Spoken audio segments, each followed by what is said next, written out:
Selamat pagi anak-anak. Pagi, Bu. Apa kabar semua? Baik, Bu. Syukurlah.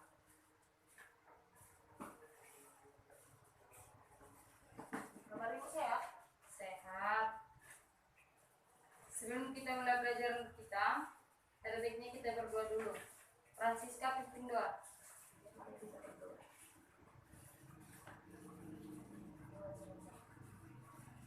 Ibu absen dulu ya. Ya, Bu. Dina, Saya, Bu. Bernita, Hadir, Bu.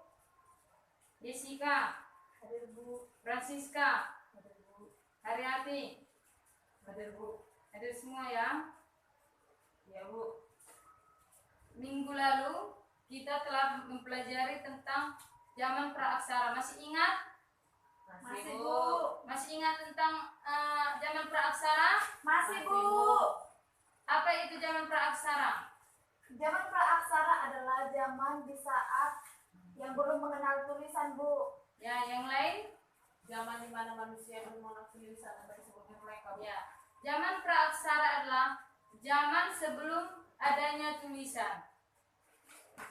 Siapa yang masih ingat kebudayaan apa saja yang terdapat pada zaman praaksara? Dina, coba sebutkan. Kebudayaannya, Bu, berburu, mengumpulkan makanan. Ya. Berburu dan mengumpulkan makanan. Ya, Bu. Masih ingat ya? Masih, Bu.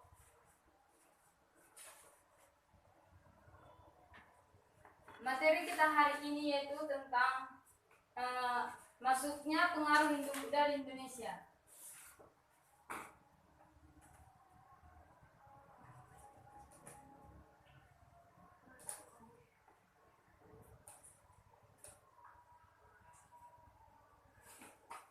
Minggu lalu Ibu telah menyampaikan materi ini untuk dipelajari di rumah. Ya kan? Ya, Bu. Sudah dipelajari di rumah? Sudah, Bu. Ya. Pada materi ini kita akan membahas 2 poin, yaitu tentang teori-teori apa saja yang membawa pengaruh masuknya Hindu-Buddha di Indonesia, dan poin yang kedua yaitu kerajaan-kerajaan apa yang terdapat di Indonesia. Ada 4 teori dari masuknya pengaruh Hindu-Buddha di Indonesia. Teori yang pertama yaitu teori Brahmana.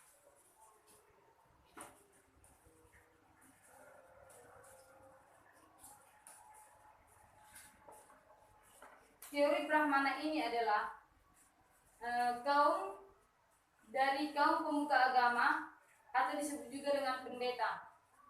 Masuknya pengaruh Hindu-Buddha di Indonesia dibawa oleh kaum pemuka agama dengan cara kepala suku Indonesia mengundang pendeta datang ke Indonesia dan mengajarkan agama di Indonesia, yaitu agama Hindu dan Buddha.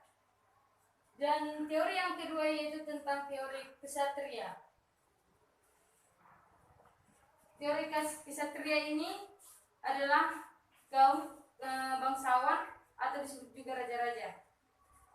Mereka masuk ke Indonesia untuk menyebarkan agamanya dengan cara adanya suatu perang terjadi di India dan mereka masuk ke Indonesia, dan setelah mereka masuk ke Indonesia mereka menyebarkan agamanya di sana.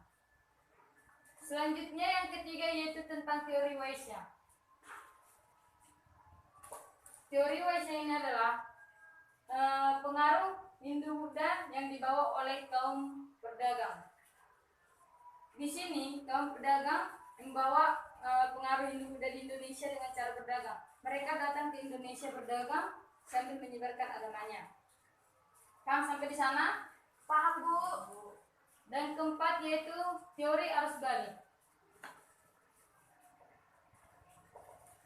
Teori arus balik ini yaitu Indonesia pergi ke Cina atau ke India, mempelajari ilmu di sana, dan setelah mereka paham tentang ilmu-ilmu di sana, mereka kembali ke Indonesia dan mengajarkan ilmu yang mereka ketahui ke masyarakat Indonesia.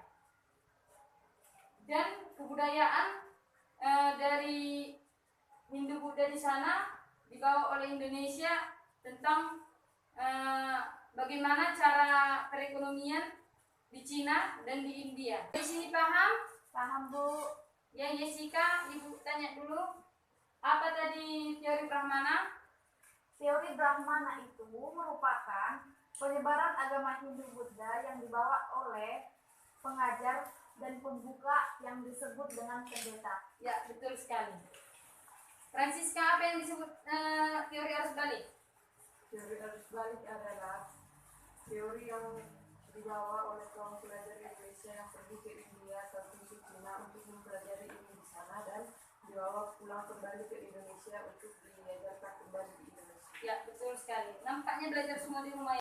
Dan ada juga kerajaan-kerajaan yang ada di Indonesia yang bercorak Hindu-Buddha. Seperti yang kita ketahui, di Kota Langsa ini ada juga.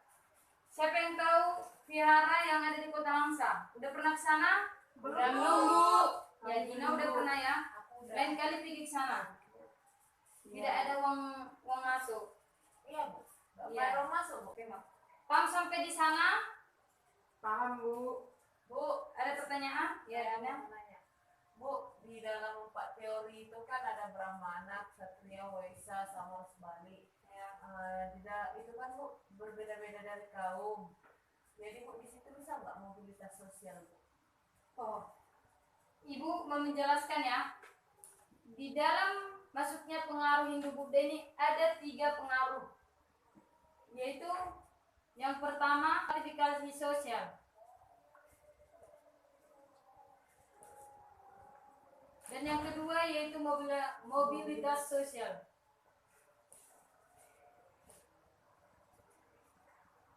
Dan yang ketiga adalah akulturasi. Pertama, Ibu akan menjelaskan tentang stratifikasi sosial. Stratifikasi sosial ini dia seperti ini. Terbagi 4 kasta. Yang pertama adalah Brahmana. Dan yang kedua Ksatria. Dan yang ketiga Waisya. Keempat arus balik atau juga disebut dengan Sudra. Dan mobilitas sosial di sini tidak boleh berpindah. Seperti halnya arus balik mau pindah ke Waisya itu tidak bisa. Begitu juga dengan Brahmana ke Ksatria ataupun Ksatria ke Waisya. Tidak boleh melakukan perpindahan kasta. Dan yang ketiga itu akulturasi. Akulturasi ini adalah pengaruh Hindu-Buddha yang membawa kebudayaan baru tanpa menghilangkan kebudayaan aslinya. Contohnya itu, ketika orang Indonesia dan orang India melakukan kebudayaan perkawinan, maka di sana tidak boleh ada terjadi perubahan kebudayaan seperti kebudayaan perkawinan. Paham sampai di sana? Masih ada pertanyaan? Paham Bu. Paham, Bu? Nah, poin yang kedua yang akan kita bahas itu tentang kerajaan-kerajaan apa saja yang terdapat di Indonesia dari pengaruh masuknya Hindu-Buddha. Sebentar ya. Iya Bu. Indonesia. Kerajaan yang pertama yaitu Sriwijaya. Ditulis ya. Iya Bu. Yang kedua Kerajaan Singosari. Yang ketiga Kerajaan Majapahit. Yang keempat Kerajaan Pajajaran. Yang kelima Kerajaan Mataram kuno. Yang keenam Kerajaan Kutai. Yang ketujuh Kerajaan Kadiri. Yang kedelapan Kerajaan Salakanegara. Yang kesembilan Kerajaan Tarumanegara. Yang kesepuluh Kerajaan Kalingga. Yang kesebelas Kerajaan Kanjuruhan. Yang ke-12 Wijayapura. Dan masih banyak lagi. Nah, Ibu akan kasih tugas minggu depan. Kalian akan menjelaskan tentang apa-apa saja pengaruh yang dibawa dari kerajaan-kerajaan tersebut ke Indonesia. Itu tugasnya minggu depan ya. Iya, Bu. Sudah paham sampai di sana? Sudah Bu. Ibu juga akan menunjukkan seperti apa peninggalan-peninggalan yang dibawa oleh Hindu Buddha ke Indonesia, yaitu Kerajaan Mataram kuno. Dapat dilihat, Dapat Bu. ini adalah salah satu peninggalan yang terdapat di Indonesia. Kemudian ada juga satu lagi. Nah, ini. Apa tuh Bu? Ini adalah Kerajaan Kalingga. Namun di Kerajaan Kalingga ini juga ada tulisan huruf Pallawa. Itu ya Bu. Dapat dilihat? Ini. Belas putus-putus ya Bu. Iya. Berbeda kan bangunan yang pertama dengan bangunan yang kedua. Lebih masih banyak lagi kerajaan-kerajaan yang terdapat di Indonesia. Iya Bu. Minggu depan itu tugasnya ya. Iya Bu. Nah, Ibu akan menyampaikan materi kita untuk kita bahas minggu depan, yaitu tolong ditulis masuknya pengaruh agama Islam di Indonesia.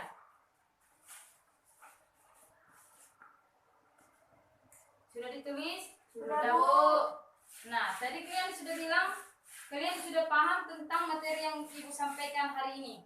Nah, Dina, tolong jelaskan apa itu teori Brahmana, Ksatria, Waisya, dan arus balik. Maju ke depan. Baik, udah. Makan. Dari berapa?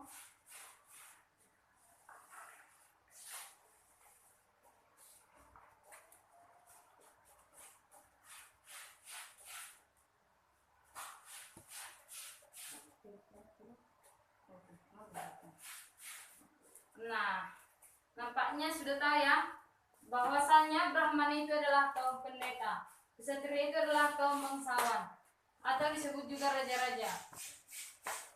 Waisya itu adalah kaum pedagang, dan arus balik itu adalah sudra. Nampaknya sudah paham sampai di sana ya. Udah Bu. Jangan lupa tugasnya minggu depan. Iya Bu. Ya, sebelum kita akhirin, ada baiknya kita berdoa dulu. Jessica, pimpin doa. Baik Bu, mari kita bersatu dalam doa. Amin. Sekian pembelajaran kita. Ibu akhiri. Selamat pagi. Pagi Bu.